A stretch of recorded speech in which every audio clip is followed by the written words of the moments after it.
Welcome back. This is the Poor Proles Almanac, and again, we're here to talk about the thing no one asked for. And that thing is raccoons. It is not, but close. What? Oh. Kentucky coffee trees.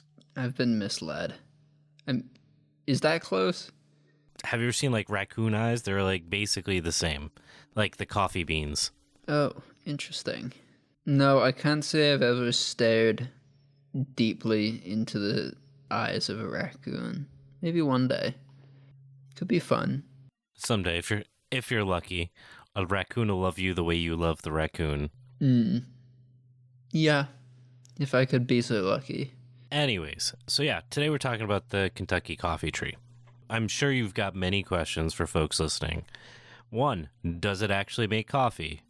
2, are they edible? I mean, that's kind of our thing here, right?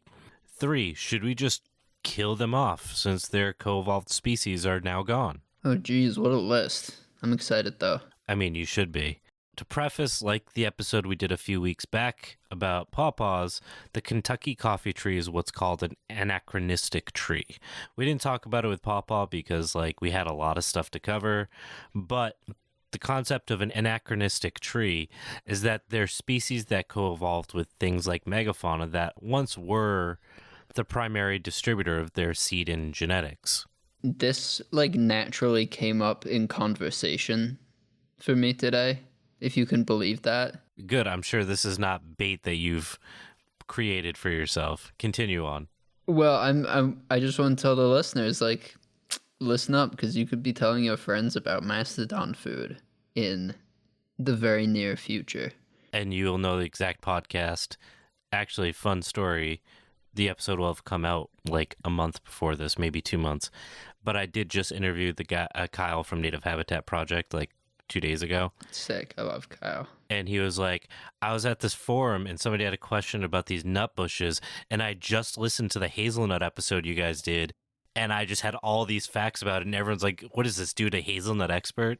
But that could be you, is my point. That really could. Except about Mastodon food. Mm-hmm.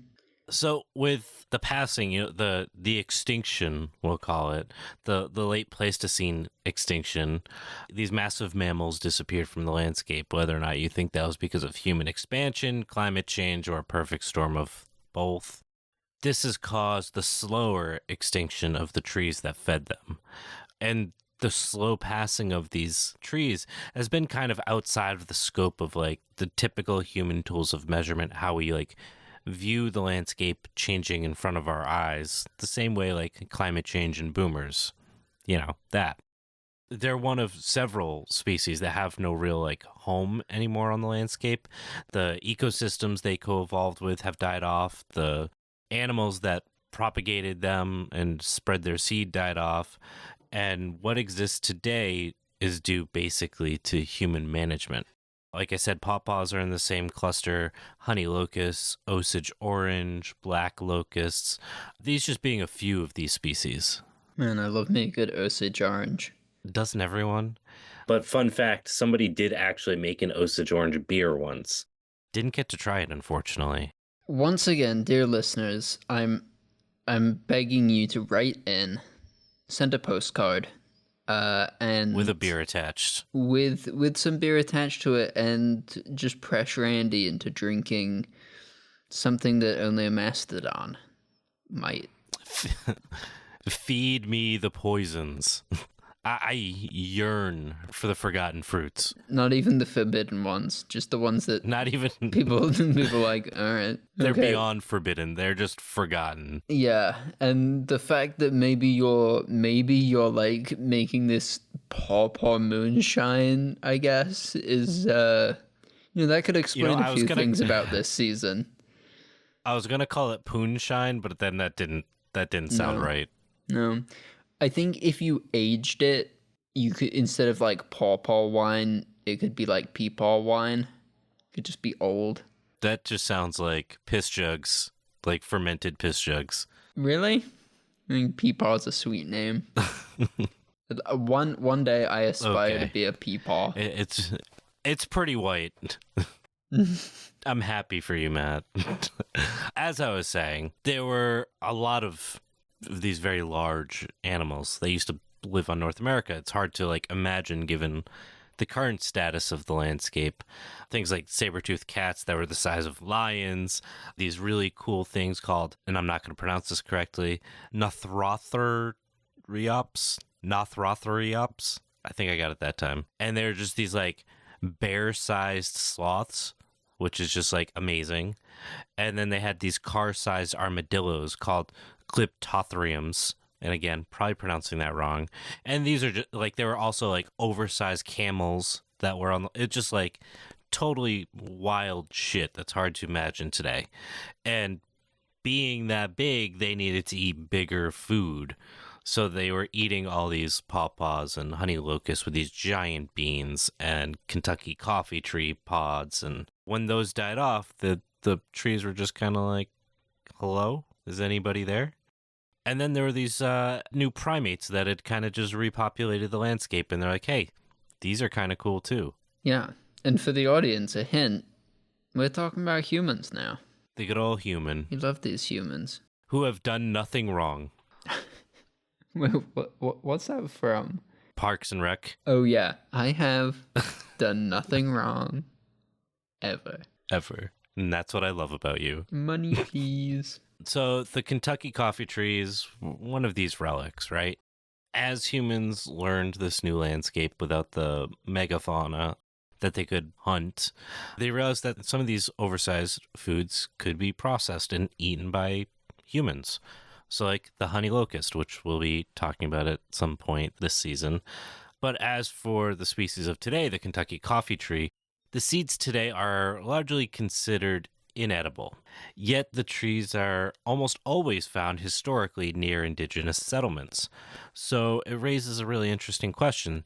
If they are inedible, why were they so important that they were planted so close to home? I feel like we're going to find out. We are. Maybe. About 70% fact and like 35% speculation. That's the poor prole's way.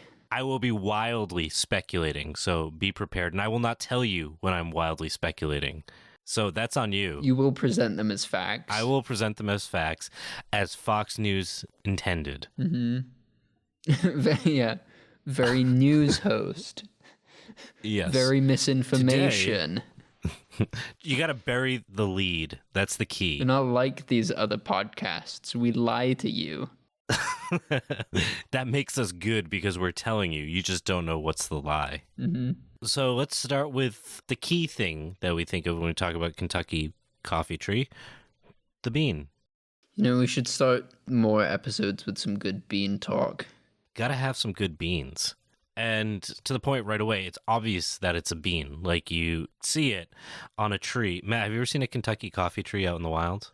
No, I can't say I have. Okay. Yeah, they're not very common on the East Coast. So Womp womp. if you want to see one, you probably have to like live in the Midwest. People are typically not using them, but I do believe it's something we'll see more often in urban landscaping. We're going to get there. But if you see a Kentucky coffee tree, they've got these green pods that look like comically oversized snap peas. And the beans themselves are like nickel to quarter sized. They almost look like a kid's toy version of like a snap pea or something. Most researchers consider them both toxic and inedible. As opposed to toxic, but also edible. Exactly. Similar to other anachronistic trees, livestock have been reported to have been poisoned, not just by the beans, but the leaves as well. The chemical that has been the focus of research regarding its toxicity is alkaloid cytosine. Alkaloids contain nitrogen, taste bitter, and are often poisonous to animals. However, despite this assumption, research in the past 20 or so years has shown that there actually isn't any cytosine in the beans. But that doesn't mean there are no other compounds of concern. And speaking of compounds of concern, check out our advertising. Brought to you by Raytheon. Although we have had Army commercials, so you know. Yeah, it's come home. So one researcher in his quest to prove the cytosine content of the beans stumbled across a new chemical alkaloid named diacine. This chemical is actually very structurally similar to caffeine. Okay, so now the name is starting to make sense. an ounce of truth or something, right? Or that's my fake news that I've dropped in there that's so true it could be fake. You would never know. No, it is actually true. Basically, and please keep in mind, They're not going to trust us, Andy. They're never going to believe anything we say anymore. But to that point, I am not a scientist, and I am paraphrasing smarter people than myself here. So, take that with a little grain of salt or diocene. I don't know. The chemical diocene does appear to degrade during cooking into another chemical called paraxanthine, a stimulant that is also the same main chemical produced as our livers break down caffeine, which is known to be fairly safe. Okay, so it's safe. However, there are 2 steps to convert diocene into paraxanthine, and this is where some risk might exist. Okay, so it's not safe. As diocene breaks down, it first degrades into an isoguanine derivative. These can have potential mutagenic effects. That is, they can cause harmful mutations. So it's, as long as we fully cook it, it's safe. The specific form of isoguanine is one which, because of its methylation, makes it less likely to be processed into RNA or DNA-like structures, and is more likely to act on our bodies like caffeine. There's also other unidentified chemicals present that we obviously have no understanding of their potential effects. So it isn't safe, probably, but maybe it is, but not unsafe for the reasons you'd think, or something. You got it. Yes. Now, this trait, the caffeine-like compound, also explains the name of the tree, as it was often described as a poor coffee substitute for colonists as they expanded west, to Matt's point. It was actually a selling point for Kentucky, which was, in quote, a place where a tree grew with beans that could be roasted and brewed to make a fine coffee substitute, end quote. Promising, right? Anyone who has tried this drink will tell you that this is not the case.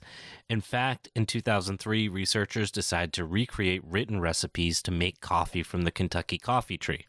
According to the test results, and this is a direct quote, no one claimed to enjoy the taste or the experience. I don't know. I gotta know how big this sample size was. Imagine hitting like 0 on a percent. Yeah, imagine hitting 0% on a taste test. It's pretty brutal. Yeah, I think there's about 30. It wasn't a huge sample size, but it was like enough that one person should have been like, It's a whole room. I kind of like the funkiness of it, something like that. And there was none. Not 0. even someone trying to be different. No, not a great look for our guy. This is bordering on like a hit job. Ugh. So the turf wars between the Kentucky coffee tree and chicory continue. Who makes the best fake coffee? Yeah, I'm going to go with coffee. I think coffee makes the best coffee. Ugh, Andy, it's not the game, you goddamn colonizer. I will go down with that ship. Sorry, not sorry. The range of the Kentucky coffee tree is quite limited today, to the point that Matt and I just made that you don't see it ever on the East Coast. It basically exists across the Midwest from like Texas to Indiana or so. Historically, it's been assumed that the tree grew primarily near wetlands, which is where it has been found most often. Makes sense. If it grows there and not other places, then why would it do that if it's not like a good niche? Yeah, I mean, that would make sense. But also, as we were talking about, it doesn't have its buddies to help it like spread, right? I know. It's so sad. It's so sad. Just alone out there and just wants a friend. Over the past decade or so, researchers have noted that despite the majority of these specimens being in the wet bottomlands, it was the trees that were planted on drier sites that were healthier and grew larger than their wet-toed counterparts. Now, the reasoning for this was simple. It was only in these wet environments that any seeds with cracks on their thick shells would germinate. So much like, Matt, I'm assuming, had a honey locust pod or a black locust pod, right? What, like seen one or eaten one? Yeah, like seen one, touched one, and like the seeds, right? Mm-hmm. They're pretty hard, and the shells on them, if you try to cut through them like with your nail, you're not gonna. They're just like beans, like they're tough, right?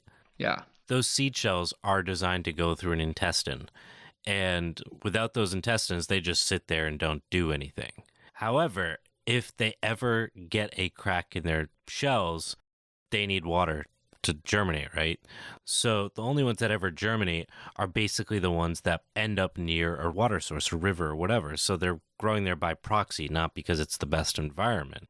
And it's kind of sad because, like, if you do see these wild trees, you'll see, like, the seeds end up piled up on the ground because nothing wants to eat them. No rodents, nothing. So they just sit there, and because the seed shells are so thick, they don't rot, nothing. They just exist. Andy, this might be one of the, like, saddest episodes that we've done. This is heartbreaking for these trees. They don't have their buddies. Yeah, it is, isn't it? So for $5 a month, you can contribute to saving one poor tree here at the Poor Pearl's Almanac. And even worse, if you read stories from elders in these regions, they'll tell you that the Kentucky coffee tree was once in these dry regions. And still, a handful do remain, as the researchers noted, but most were cut for firewood or lumber, and they're primarily cut for railroad ties. Brutal. This brings us back to the point that these trees, which are difficult to propagate in the sense of, like, the world or, like, nature without us, were found near most indigenous settlements across the Midwest and Mid-Atlantic. While the Kentucky coffee tree does fix nitrogen, because it is, part of the pea family, it does so at what's considered much lower rates than most legumes. So with that in mind, it was probably not grown for, like, nitrogen fixation. I guess what you're saying is that it does fix some nitrogen, though, which is cool, because, like, I don't know, like, honey locust doesn't seem, at least clearly, to do that, while, like, black locust does, but doesn't have edible byproducts. It sounds like we've hit the golden Venn diagram. In many ways, as we're going to get into, I do think with some creativity, the Kentucky coffee tree could be the perfect tree. And then, like, with the black locust, it's got the whole, like, invasive species issue, which the Kentucky coffee tree doesn't. So a lot of points for the Kentucky coffee tree. We just got to figure out how to make these beans work, and we're going to talk about that in a minute. As we pointed out, because of the fact that it struggles so much to propagate, the risk of it becoming an invasive species in, like, the East Coast is pretty slim. So it's a really good example or a rare example of when a tree that is not native to, say, the East Coast, but native to the country and fixates nitrogen, is probably still a pretty safe tree to incorporate from, like, an ecological perspective. Can't wait to force feed these pods to my sheep and see if they keel over. See if they or die. Not. Yeah. Yeah. To be honest, I personally think there's probably very little difference to, like, black locust. Like, there's been tons of horror stories about black locust, but as long as they're only able to eat it in, like, small quantities, it's just, like, a matter of acclimating them to, like, those chemical profiles so they can, like, learn to self-regulate and kind of do their own thing. That's super true. I mean, I think that, try not to go off on too long of a tangent, but, like, something that's, like, very, I think, underappreciated from the livestock producer perspective is the diversity in browse preference. And that, like, if you let a sheep into a pasture, they'll go for things like the vetch and the clover first, but also, like, they'll also make a beeline for anything that's, like, new. And so they're capable of engaging with new plants. Absolutely. And being responsible about it. Absolutely. They're discerning, and it's also, like, but it has to be something that is learned over time. Exposing them to just, like, a whole raft of, like, potentially dangerous things if they eat too much of it not a smart idea. They have to be allowed to, develop this palate, maybe. And understand how it reacts to their body and how it makes them feel and all that, Exactly, yeah. Like, black cherry is a really good example. Like, if you haven't ever worked with livestock, black cherry is something that is often said, like, you can't have that in a pasture or it will kill your animals. I mean, it could, but if your animals are used to eating a diversity of foods, they're not just living on hay, they're not going to kill themselves eating black cherry because they're going to have a diverse diet around them, and they're also used to eating new things and learning how their body reacts to stuff. And I think Kentucky coffee tree could fit that bill really well. The same because it's got that high nitrogen, high protein leaves because it's such a nitrogen dense plant. And I can't imagine that it's so wildly different than black locust when they're so closely related, or peas or any of those types of things. Like, to your point, like vetch, like they can eat vetch, and you can poison them if you gave them enough vetch, but typically you're not going to do that. And I think this would probably fit that bill pretty similarly. Yeah, absolutely. What I was going to say is the other interesting thing about black cherry is not only like being able to regulate eating, well, from a sheep's perspective, being able to regulate eating some of it fresh, but also it becomes a lot more toxic if it has like had a chance to wilt and oxidize. So like a black cherry like falling down in the pasture is a lot more dangerous than a black cherry growing in the pasture.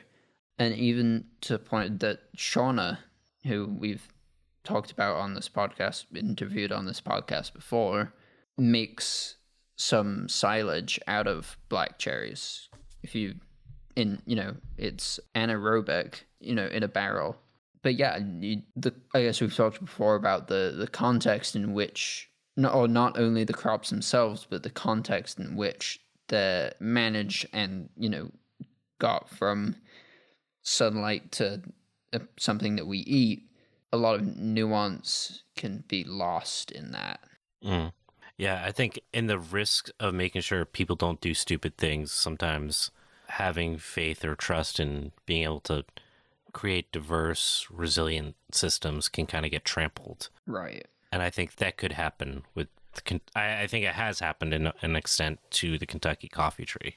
Tell me more.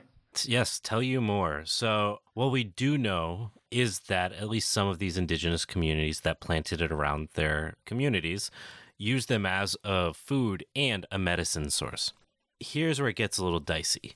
Several sources suggest that the seeds were roasted and eaten, but nothing more is really written on this specific use. There are a few citations to these very old articles from the 20s and 30s, which I did track down, but they didn't have any deeper explanation of like, what does this actually look like? And typically, if I go digging through these old texts, I can usually get like at least a couple sentences saying like, they did this to it. And like, they slaked it over yada, yada, yada. And then they prepared it this way. And I found absolutely nothing. So take that as you wish.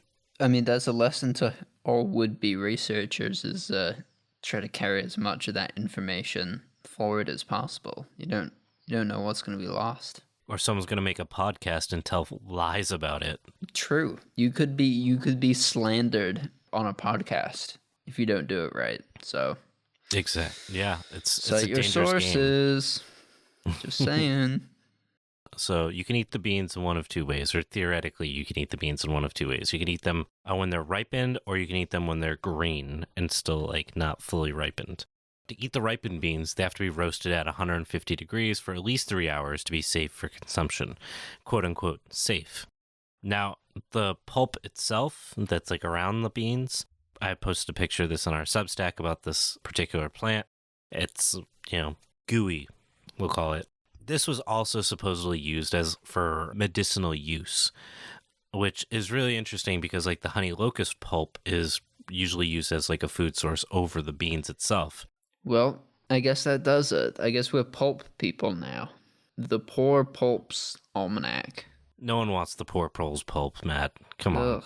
Andy, careful how you phrase that. So the other side of it for prepping the beans is to basically do a series of boils to boil off all the bad stuff.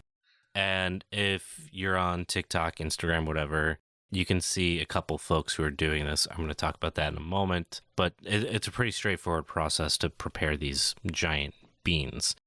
The primary draw, according to historical documentation for these trees, is that the beans were used for both recreational and ceremonial purposes.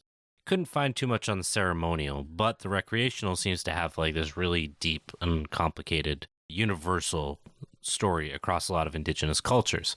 There was this dice game which centered around the beans, which has been documented in nearly every indigenous community in the modern United States. And the game went by like many names, from platter, hubbub, pakessin, dice, bowlin dice, women's dice. So the fact that like it was so universal does mean that the game was probably pretty important.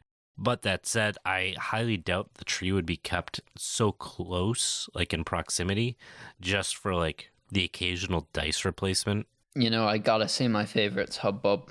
You really Hubbub. can't beat that sort of, I don't know. Those are joyful syllables. Hubbub. It sounds fun, I will say that. Yeah. Or could it be that these trees were just lost game pieces? So that's been suggested by researchers. Like that is like one of the key things is like they use these games, they would carve into them numbers or letters or like ways to count or symbols, whatever, and that would break the shell of that seal of the bean, and then like water could get in and germinate it and so on. I don't really buy it, since like indigenous communities had no problem extensively managing the landscape, and being directly next to like a house isn't like something you're just gonna like actively ignore if like you otherwise carefully manage and tend the landscape around you. So I'm not sold on that. The game itself, I'm gonna give a quick summary because I feel like I should, in order to like, if I'm gonna say it's used for a game, here's the game. It was basically like you spread out a blanket on the ground and a group of players sit around it.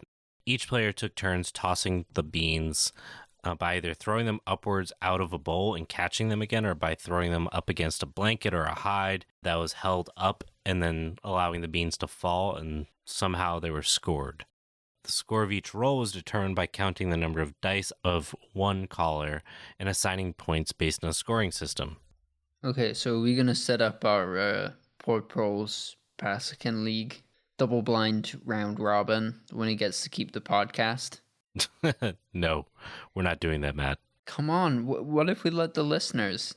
You could walk away with a whole podcast of your own. 250 episodes. You just have to beat the beans. Beat the bean. Yeah, that's a different game, beating the bean. Mm-hmm. So talk more on that. That's for the after dark episodes. That's for the Patreon. Yeah, the OnlyFans, the Promly fans. There we go. Got it. Did you? I didn't. No one wins from that. All right, Matt. Facts. So what should be noted is that the Kentucky coffee tree pods were not the only seeds used for this game, which again is part of why I'm not totally sold on this. There's documentation of persimmon seeds, acorns, maize, plum seeds, lots of other stuff. So like basically I have a hard time saying that these beans were the only thing. They were growing these trees just so they had these beans for this game. I mean, you always know better than the academics, especially the ones that live and breathe the subject. Well, the sad thing is there don't seem to be any like real specialists around this tree. Even academia has kind of let it go die alone. Oh, just like the Mastodons. Yep. Abandoned again. I think we gotta like commission some sad short film animation about a lonely Kentucky coffee tree. Yeah, we should. We anyone want to do some animation? We can't pay you. Also, the work culture's awful. Just ask Matt. But if you want to do it, and we do get to keep the rights. Yes, we have final cut and the all the royalties. Oh, absolutely. But you listeners, get nothing. You get less than nothing. If you want to do that, give us a call. Yeah, who wouldn't? Who wouldn't? To my point before, there are people that are working with these beans and trying to make them into like a food. Two main folks are Alexis Nelson, also known as the Black Forager, and Alan Burgo, the Forager Chef, who are doing some really cool stuff with them, and they've been calling the Kentucky coffee bean tree beans, Mastodon peas, which is like a nice homage to like their old brethren. Like I said, there's 2 different ways to work with them. They have been doing the boiling of the immature beans. Our friends over at Pyrophytic Futures on Substack also experimented with a different technique of nixtamalizing the beans. So similar to like corn or acorns, which we've talked about in the past. It was very successful, turned the hard shell into like a waxy rubber that could be peeled away, kind of like a lupini bean. What is a lupini bean? It's like a fava bean for Italians. Oh, okay. And to that point... Lupini. Yeah, exactly. Sorry, is that offensive? Not yet. I don't mean to mock your culture. My culture is not your costume, Matt. Quote, culture. Wow. I'm not a New Jersey Italian. There's actual culture. Mm-hmm. Okay. Anyway, so the point is that, like, in many ways, we're still, like, fundamentally, like, trying to figure out how to work with these plants. And the peas, beans, whatever you want to call them, themselves are, like, easily prepared similarly to how we would prepare any other bean today. Like, if you were to prepare, like, some dried kidney beans, you'd basically do the same thing, right? That said, we still don't have a full understanding of the chemical effects of many of these novel compounds within the beans, given that they're this tree that basically is chemically composed of, like, this very unique stuff because it's from a different time and it's so unrelated to so many other things that we work with or that, like, we've got experience and research on, right? That said, I think, like, given the fact that this is a tree that is perennial, that produces protein, that is basically self-nitrogen producing to keep itself alive, that has no real pests and has no, like, we're not going to have to compete with anything the way we have to compete with, like, squirrels for hazelnuts, right? Like, there's nothing eating this stuff. We just have to figure out how to make it edible for ourselves. So, like, it's hard to say that this is not worth working on because this seems like a golden opportunity given the current state of our food system. I mean, I'm sold. Just, give me these Mastodon peas and let's play some dice while my sheep pick them over. That sounds like a pretty good collection of traits for a tree that you want around. Yeah. Further, the trees also leaf out later in the spring, which is great given, climate change and the weird random late frosts we get. And they also can thrive in as places as cold as zone 3 through 9. So they can, like, live in northern Maine and live in Texas. They're just, in many ways, way ahead of the trees that we rely on today, while asking nothing in terms of irrigation, pesticides, or even breeding work, really. We just have to, like, keep it alive and figure out how to use it. Man. What a comeback kid if it ends up saving our asses in climate wars. Seriously, I mean, like, what a kind of, like, underdog. I mean, I think it's the perfect subject for really heart-wrenching animation. I think you might be onto something, Matt. Mm-hmm. Gotta tell the people a story that just pulls at the heartstrings. All I need to do is learn how to animate and make films and write story and... That's it. Dear Mastodon, I wrote you, but you still ain't calling. Like, Dear Mastodon. Marshall Mathers. Bye, listeners. If you don't want to hear commercials, jump on Patreon. For $2 a month, you can get all your commercial-free listening without the system holding you back. Also, agroecologies.org to read this and see all the good citations. And yeah, I think that's everything. Yep. And thank your local Kentucky coffee tree. Give it a big hug. If or don't. Ever there was a tree that needed a hug. If hug your local Kentucky coffee tree should be our next bumper sticker, Matt. Already in the works. That's what the animation is for.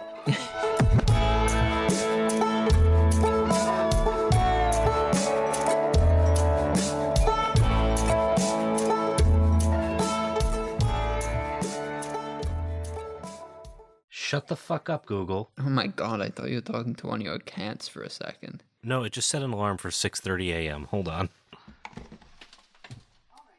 We here at the Poor Proles Almanac dislike Google, especially when they listen to us. Anyway, back to the Google Doc.